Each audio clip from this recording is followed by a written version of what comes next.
Hi, welcome to BIV Capitals. Kindly like, share and subscribe our YouTube channel. Thanks for subscribing. Now to the topic. The main highlight for GBP traders will be on the upcoming speeches from BO officials given the aggressive tightening priced into UK rates. While the rates market appears pretty conclusive that the BO will tighten policy this year, it is still an open debate as to whether the bank will pull the trigger, with traders yet to hear from the more dovish members on the committee. The weekend commentary below highlighted that some officials are growing more concerned over the spike in inflation.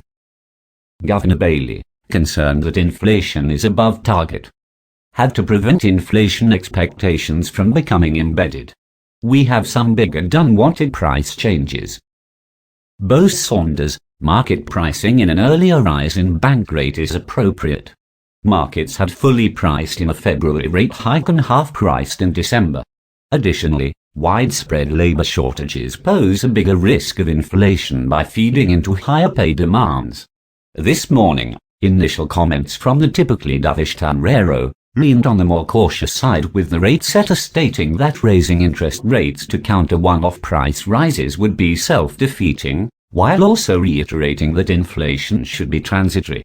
Surprisingly, these comments, which are not exactly an endorsement for raising rates imminently, has been largely shrugged off by the pound. That being said, we can expect to hear from Bosman from 1540 BST, another official who leans slightly on the more cautious side. Therefore, should we see a pushback against recent market pricing, the pound will likely see a pullback from recent highs. Berhawk Dove Meter Source, Bloomberg. GBP used good two-way price action in cable as the morning lift above 1.37 pairs slightly. Still, topside resistance at 137.50 will be the focus for bulls. Meanwhile, the dip in GBP falls short of printing fresh high lows. However, the path of least resistance appears lower, with a close below 0.8450 to confirm as much.